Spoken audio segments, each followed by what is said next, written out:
panel discussion session where we will going to discuss about the topic of robotic process automation for legal operations and exploring how RPA can automate routine legal tasks, document review, and compliance process to improve efficiency and reduce human error. For that, I would like to call upon on stage Ms. Ambika Pratiyush, who's a contracts head at Renew, and she's the moderator of this panel discussion. And with that, we have Sonal Sharma, who's a vice president, legal and commercial at HCL Technologies Limited. Next, we have Srividhya, Sridhar, of course, the same lady, who's the head of legal, Viviriti Capital Limited. And with that, we have Joshi, who's a co-founder and director of business development at Legalbook. So let's give a big round of applause to all of them. Thank you. The topic for today is robotic process automation within legal operations. So as we delve into the intersection of technology and legal processes, our esteemed panelists bring a wealth of experience and expertise from diverse backgrounds within the industry. I don't see much energy in the room, but I think people are not even caffeinated, so let's just bring in some robotic energy in the room and just make this session a little more livelier. I'm sure, like listening to many sessions, it just makes you go in a little dull mode, but we'll try to do as much as we can to make it more fun. Now, just imagine, before we start envisioning metal minions taking over the world, let's just talk about a little more friendlier robots, which are made of codes, algorithms. Basically, let's just talk about the mysteries of robotic process automation, as I like to call it, the superhero of mundane tasks, right? So basically, now picture a scenario. RPA, robotic process automation, isn't picky. It plays very nicely with every industry on the block, whether it's healthcare, finance, legal, you talk about it. So what really matters is, because of these automation processes, we human beings, we are left to do what we do the best. When the mundane task has been taken care by some robots, which is much more friendlier to use. So before we proceed, I would like to set the stage by acknowledging the evolving nature of legal operations and the pivotal role the technology plays in driving efficiencies.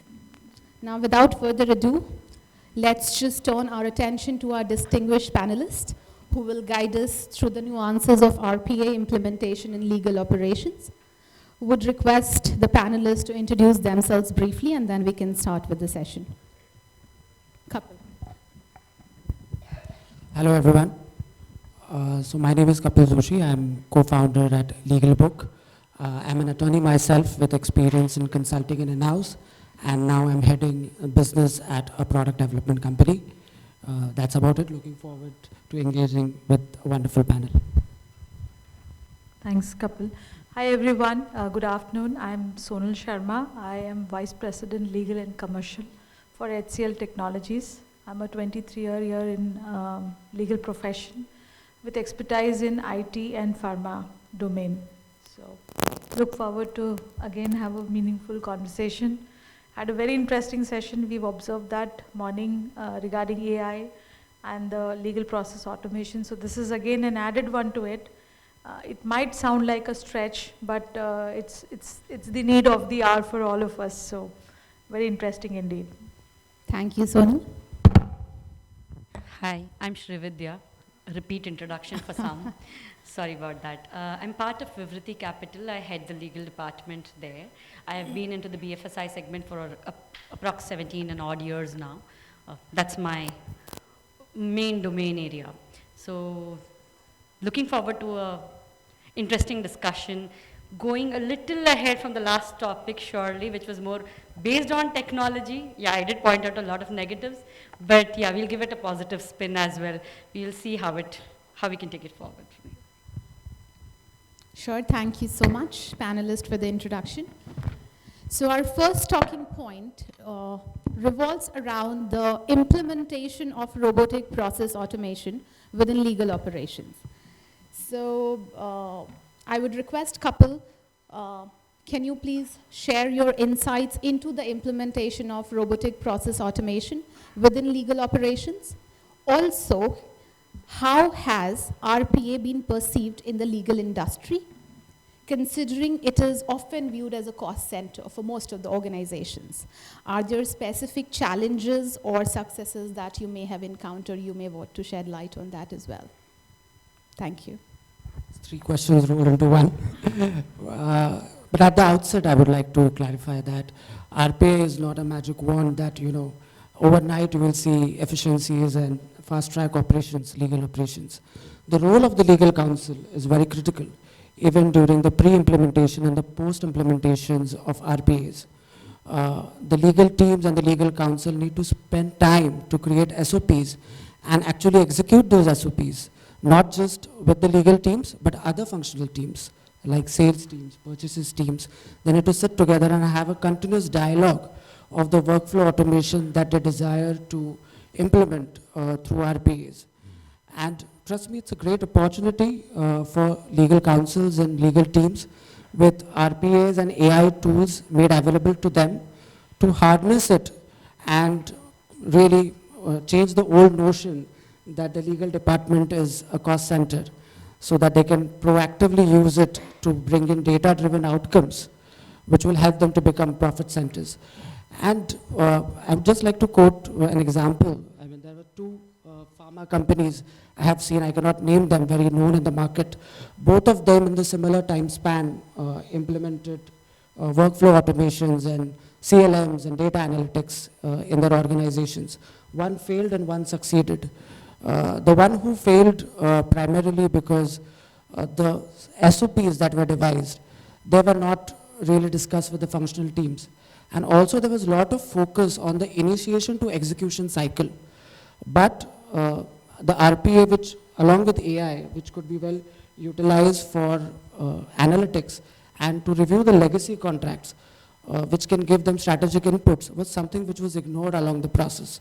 And that's the reason the typical buzzword with the other functional team saying that legal ne kaam बढ़ा दिया, legal के पास गया तो अभी काम अटकेगा.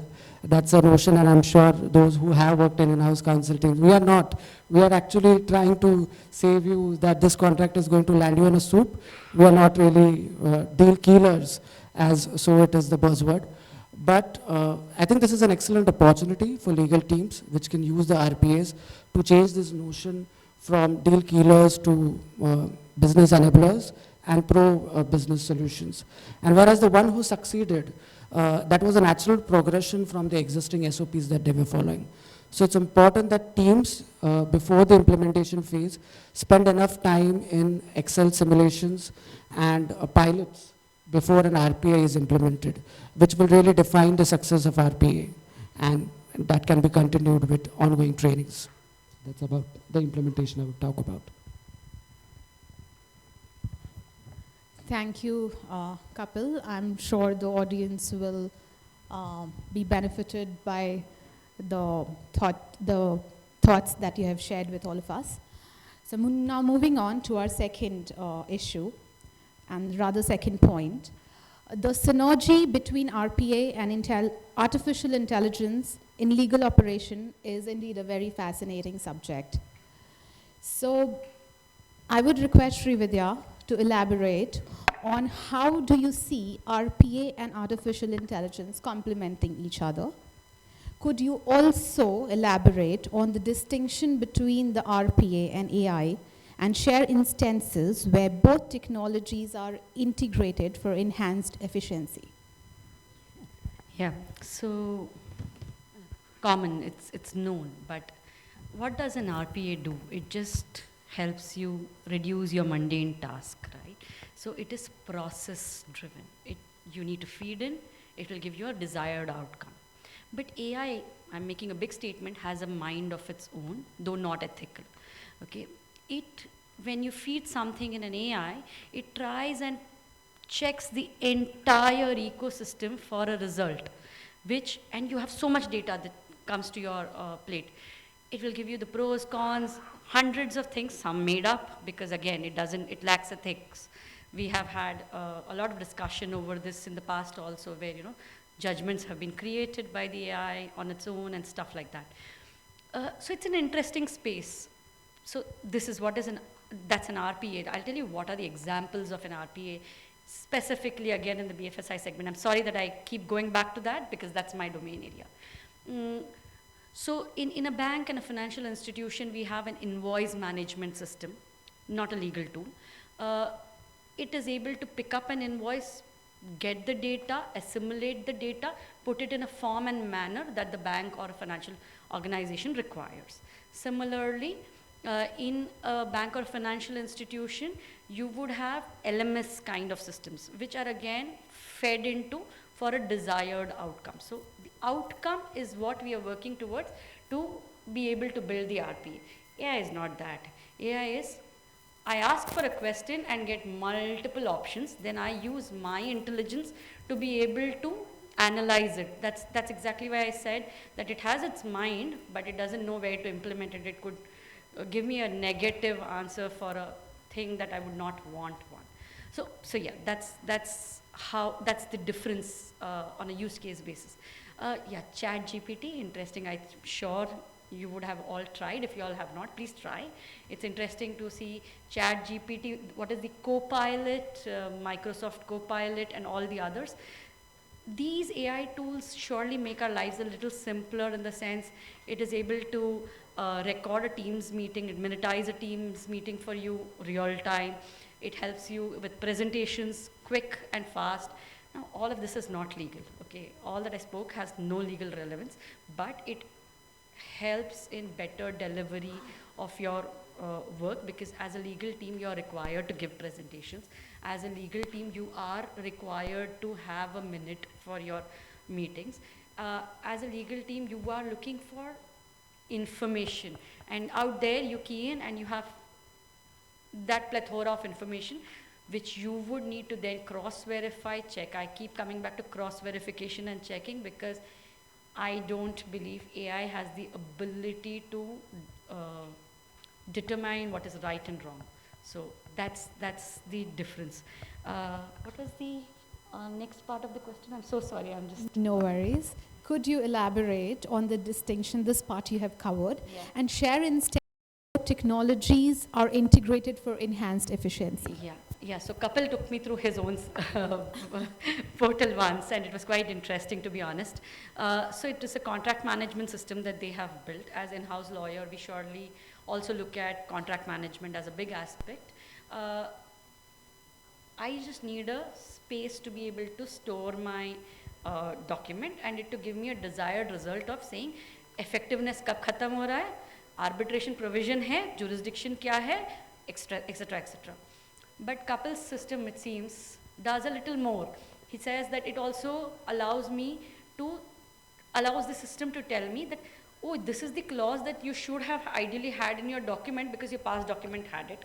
One, that is an analysis it does. Second is, in the world, those guys who are entering into similar contracts also have similar clauses, so you can please look at it. Further, the artificial intelligence, it seems, has an ability to map the user style of writing. Now, this is all interesting for me. I'm not a user. Okay, I'm not promoting his brand. It is just that I was intrigued by what the system throws out. So, it has an ability to give me my own style of contract drafting, the way I would look at it and stuff like that. So that's one use case that and just not him, but multiple providers in the market are offering this.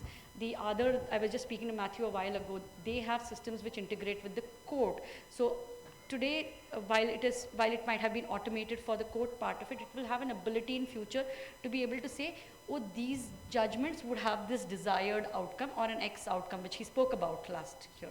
So if the judgment is not going to be in my favor, I might want to look at a different course of action that I would want to take. I'm not saying I would give up, but I could take a different course of action. So that's how I think AI and RPA are, actually helping us as lawyers, in-house lawyers. I'm sure you'll have lots to speak about external law firms, but yeah. Thank you so much, Srividhya. I just, again, a follow-up question to that. I just want to zoom in a little bit more. Can you just tell, by explaining with the help of a couple of examples, like wherein RPA has shown notable impact or areas where you have seen challenges? Sure. So yeah, it reduces time, it brings in efficiency. I just told you an invoice management system. When I say invoice, it doesn't mean the invoices I'm billing somebody. We have a product called invoice discounting, right? So the details of the invoice, a trade finance product, all of these have very important, the invoice is the most important component. The insurance linked to it becomes important. So all those aspects, if a system is able to track, the RPA plays a major role in our lives. Now, coming back to what is the challenge in an RPA, like Kapil just elaborated, me being able to give the right direction, right outcome, bringing out what is my desired outcome, aligning with the multiple business teams, because it's not working in silos. None of these systems, legal team ne bola to chada do types, doesn't work. I'll need to tie up with every single stakeholder in the organization to be able to derive that outcome. And I need to align with all of those guys. It's not an individualistic game. It's a game of an organization. So that's a bigger challenge. Training, I believe, because again, an function may know how to use it, but the person who's actually at the ground may not know how to use it. So that also becomes a challenge. I think these are things that come to my mind. They were... Just to add what Srividhya just explained, and as lawyers and legal teams, you must be reviewing many products coming in. You need to understand there are three ways to look at it. And unfortunately, now we have abused the word. I very consciously say that we have abused AI so much now that everything is AI. AI in a car, AI in a mixer, AI in everything. But we need to bucket these things. That one is RPA, which is the workflow automations. Second is the extractive AI, which will extract certain information and give you the desired result as form of analytics, typically which is used in data analytics, which is the extractive AI. And the third form of technology is generative AI, which is actually giving you the responses, like Srividhya explained, that it will read the entire data that is feed in and give you specific responses and suggestions, which is the generative AI. So when you are really devising a technology for your organization, you need to review all of these aspects and be mindful of that.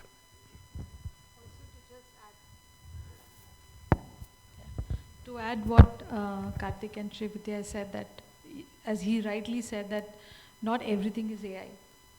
The major chunk is RPA, and AI is the analytics part of it. So as an in-house or as a lawyer, we need to first understand, do we need a mundane task to be taken care of, or do we need analytics of the mundane task? So now, RPA, if we see, it has started, I first encountered an RPA in legal department in 2008, when the entire template was automated. I just had to choose the kind of document I need, and it to just throw away the document. We just had to key in the name, and then even the signatures were automated. It will show us a key. The key will give the name, or the key was tagged to a specific lawyer, so it would always set up a record that this key means this lawyer has worked in the system, and it was just produced to be signed by both the parties. Most of the product companies did it. So, but that never needed an AI. So for a cost benefit analysis, we first, as a lawyer, has a responsibility to understand what is exactly our need.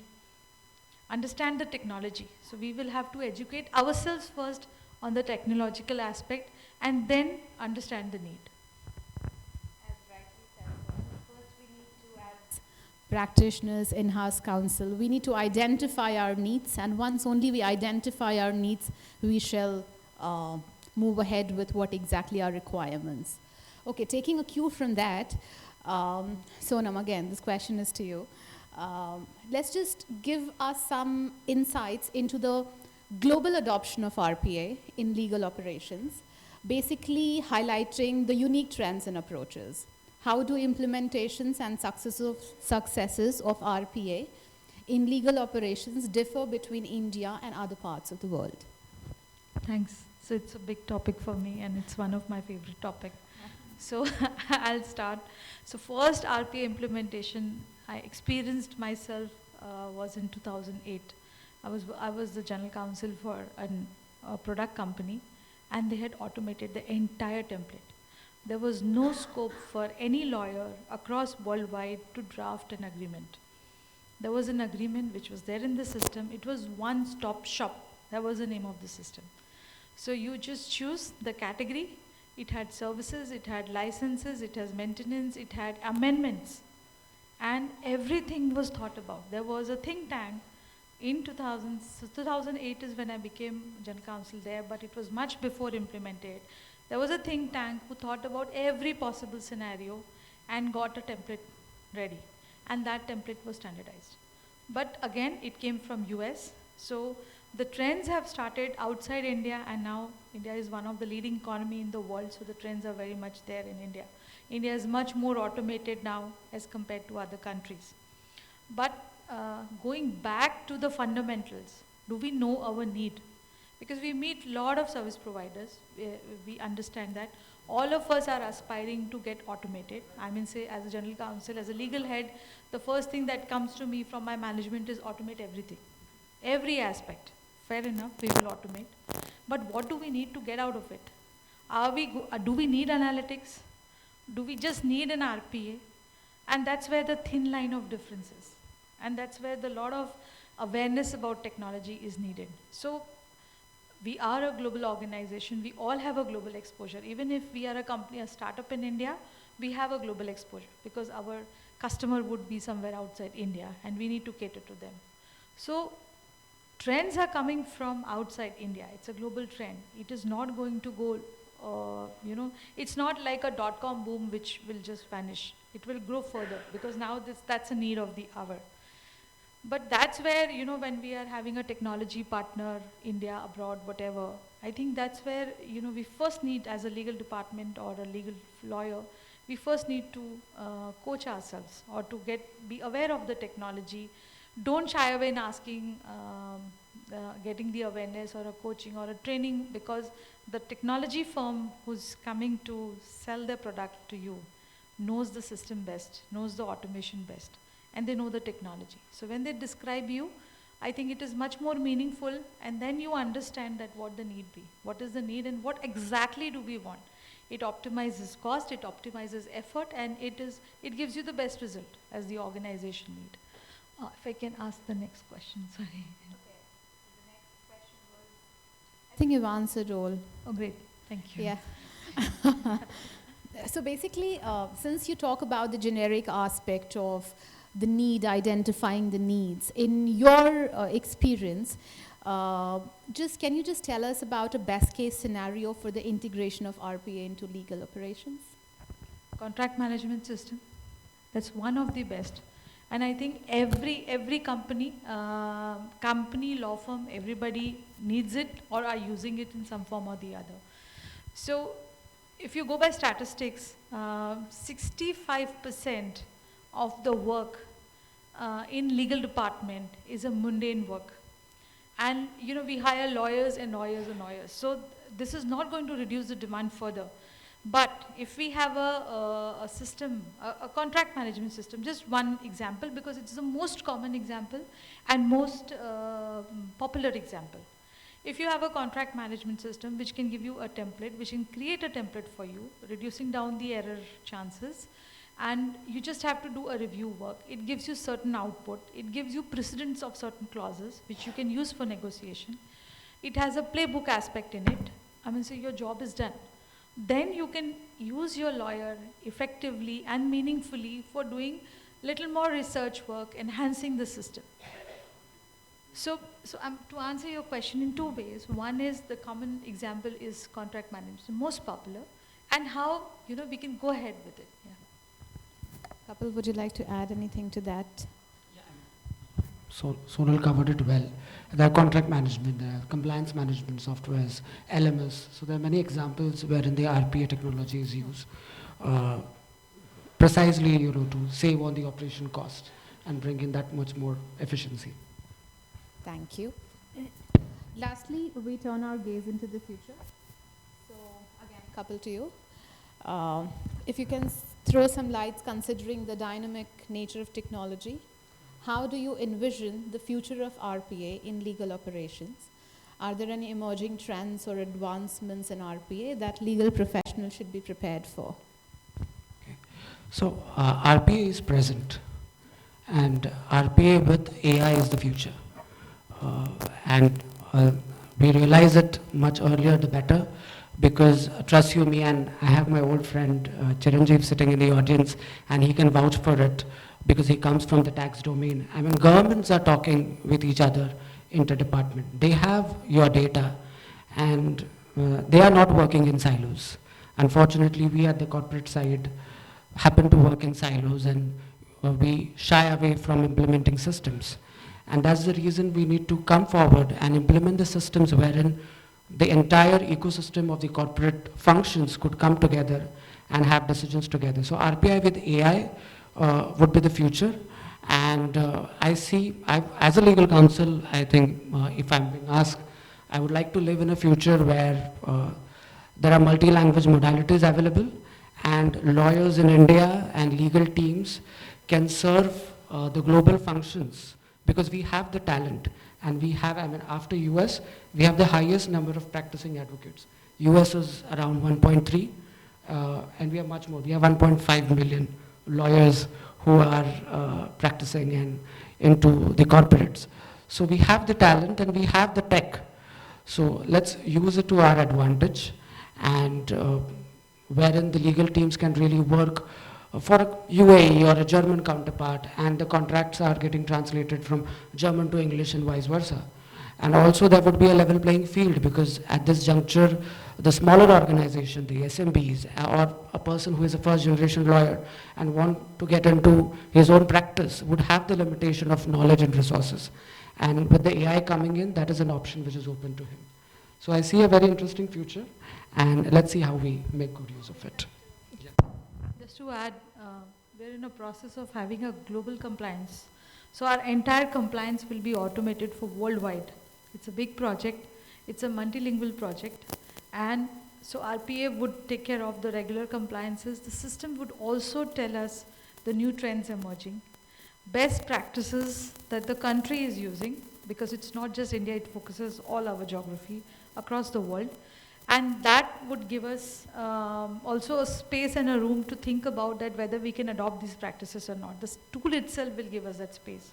So we are going multilingual. We are looking at compliance across geography. It will be in one portal. So as a GC who wants a dashboard, or the company management, if they want a dashboard, they have in one shot a complete view of the global compliances.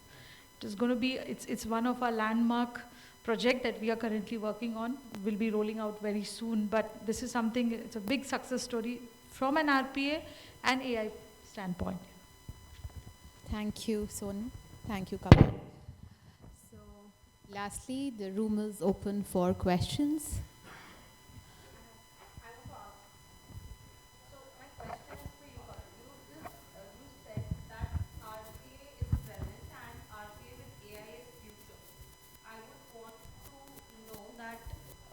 If we are saying that RPA with AI is future, what obstacles do you see which can hamper the results while using the platform?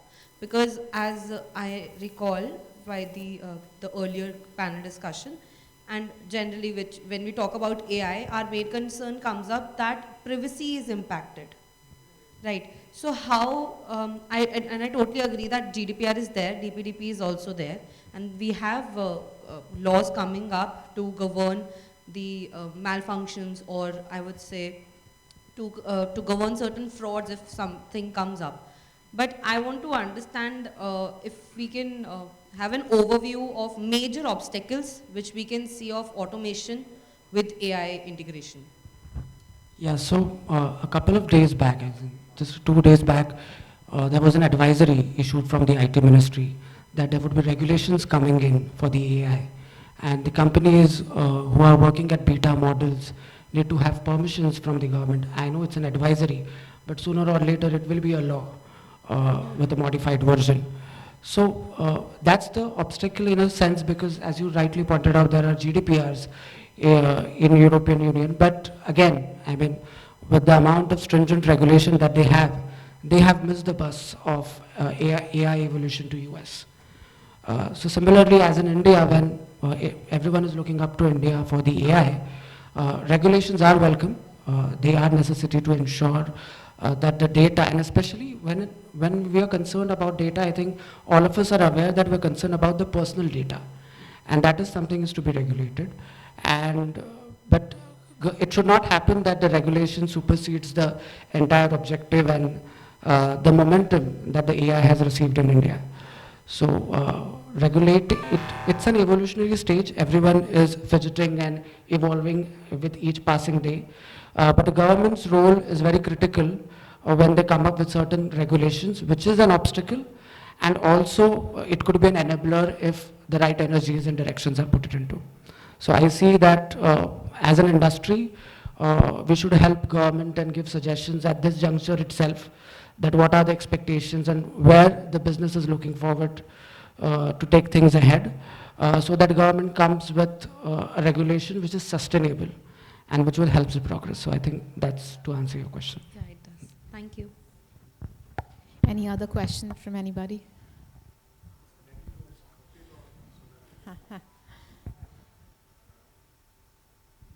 How far real intelligence is also required to support the artificial intelligence to function properly?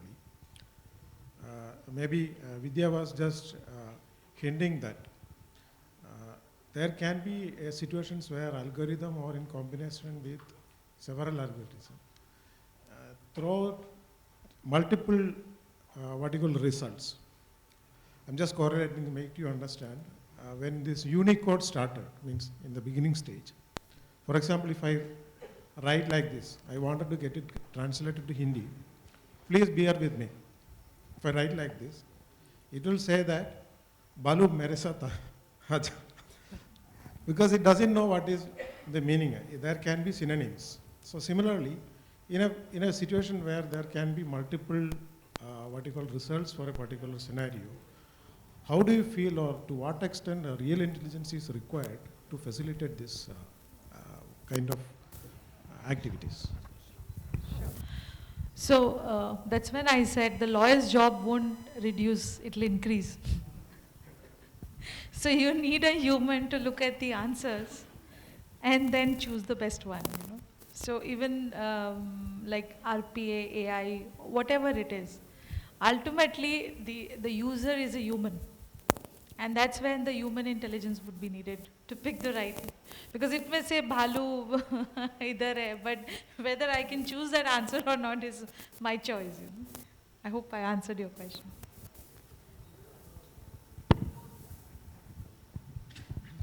I guess we do not have any more questions. Okay, there's one more.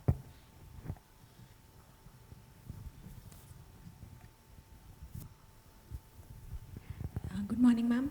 Thank you for the insightful session. I would like to ask, like, in generative AI, there's a threat or concern maybe for biasness, duplicity, storage issues. In robotics, that threat might not be there because robotics is not analyzing the data, it's just providing. But is there a chance where the two meet in future and there can be a concern like that? I'm not sure, I'm just thinking aloud. No, it's a very good question, and I think it was questioned in the previous session as well. So AI definitely, it's a good servant but a bad master. That's what I would call it. So you will have to ensure that you have enough protocols in place so that whatever data is getting analyzed in whatever storage platform or whatever, it has to be foolproof, it has to be firewalled, and that's where the technical team come in to ensure that AI is within the domain. So it's a threat if let loose. It's not a threat if we take care of all the pros and cons. It also, we have to also be very vigilant when we are implementing AI, because eventually, as he said, that AI can throw any answers.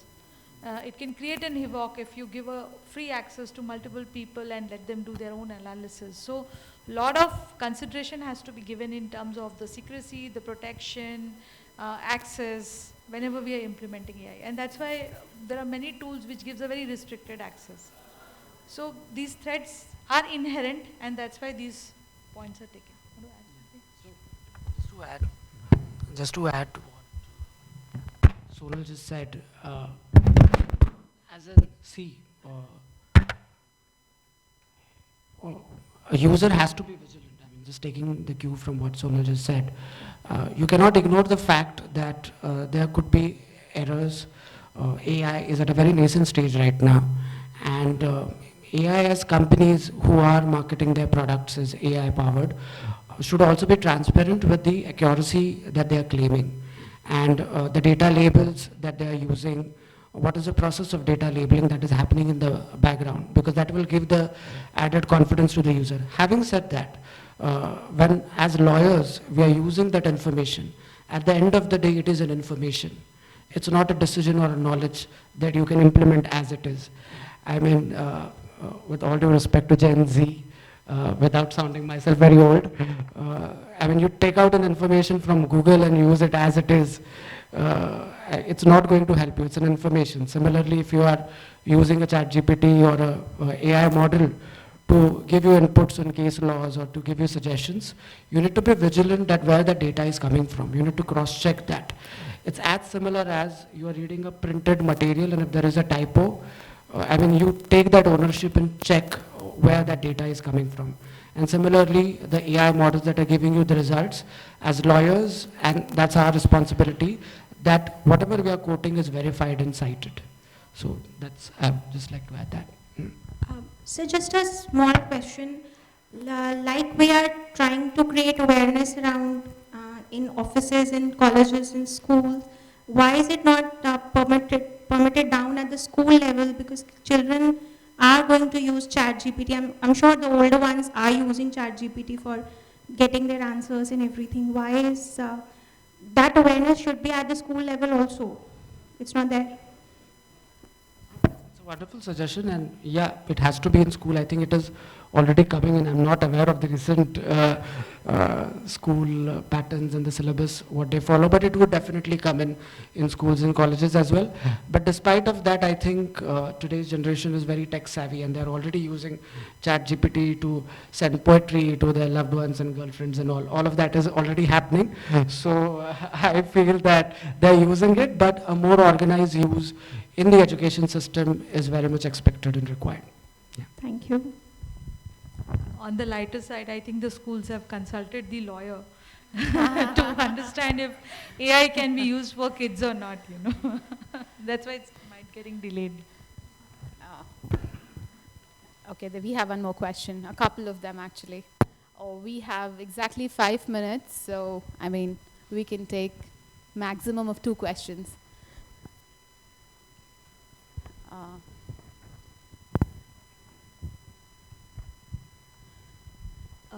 I'm Professor Aparna Raman, and I teach also at my university is National University of Singapore, and here IISc in Bangalore and Chennai. My question, I mean, it's just that when it comes to things like outside, without, in a globally integrated fashion, a lot of these systems also need transit time, right? During that time, there will be some sort of loss of, a lot of loss, say, of data or losses of, so those energy losses, etc. During the time of transition and even upgradation, for example, there are certain systems which are working in parallel, etc. So what is the, because AI takes care of the whole chain. Automation is just a certain piece or a moving part in that entire system. Now, is there any policy really which can enable this better? Because at a policy level, it seems to be a complete gap, a complete vacuum. Would there be any policy which will address these sort of energy losses or any kind of loss of any data during that point of time? Because then you are shifting this entire thing, and that transit will also be evolutionary. Because the technology obsolescence is very fast. Even as we speak, the technologies are coming. It's not in anybody's control, right? There is an obsolescence which comes in Moore's law, etc. So how is that internationally as well as here? And are we collaborating with any other global, at a global policy level, etc.? Thanks. So, first of all, when this transition happens, they are so private and unique to each organization. It could be anybody. To my best of knowledge, I am not aware of any global policy that apply. If they're in a drafting stage, I'm not aware of. But from an organizational point of view or a law firm point of view, there are enough SOPs that we internally follow to ensure that the data loss is minimal. That we can ensure. We can ensure enough backups, we can ensure enough manpowers to ensure. But from a global policy point of view or a national policy point of view, at least I have not heard of that concept getting evolved as well, unless my other panel members have any other view. No, we are in complete agreement, unless Kapil has something. No, I just, quick point. I partially answered that question that, when you want to implement an RPA, there has to be a system in a place where you are mimicking that entire scenario in Excels and in Excel simulations. Because that's where you get a complete clarity that how the RPA would look like after implementation. And that's also an opportunity wherein this transition could be smoother. Another important point is when you're looking at your teams at corporate levels, you cannot expect a GC to crunch Excel spreadsheets and translate to the tech and sit with the tech and explain to him. At that point of time, you need to take a decision that whether you need to have a legal operations officer in your team who would be the mediator between the GCs and the tech. So that's a process that needs to evolve, and also the vendor selection would be very critical from that point. I think the RPA is more internal, for internal consumption. The way it operates is, it's basically giving me a desired outcome, right? So it's more for an internal consumption. But whereas an AI is where the threat is, and like Kapil and Sonal kept saying that that's the need of the hour, there is a requirement of a global level policy making, not just restricted to certain states. We should join hands again. Last time around I said, we are here, we're so many lawyers here. It's so much of information, so much of mind, so much of research. We can all collaboratively bring something on the table to address this issue rather than just discussing the issue. I think that's the desired outcome of all these forums. So yeah, and HCL is bringing in something, so let's look at what she has to offer. But yeah, policy is a requirement. Okay, we can take one more question at max. We have 44 seconds.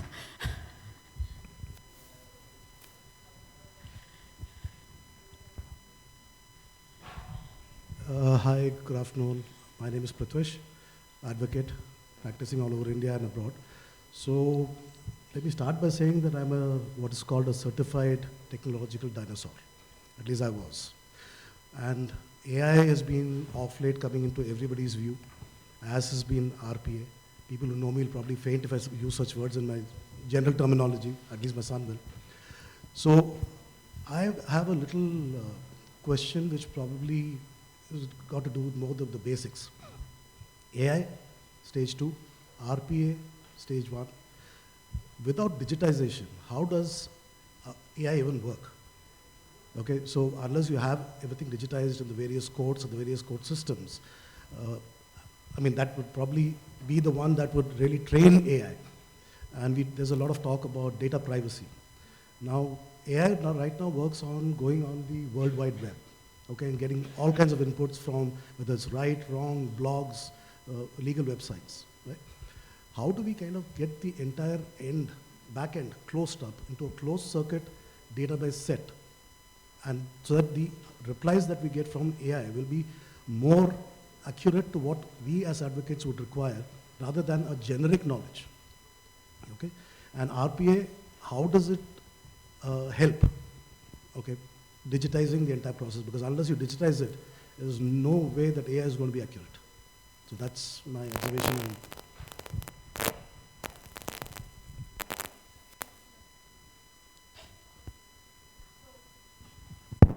From our side, we assumed that we are already digitized. So we went ahead with RPA and AI.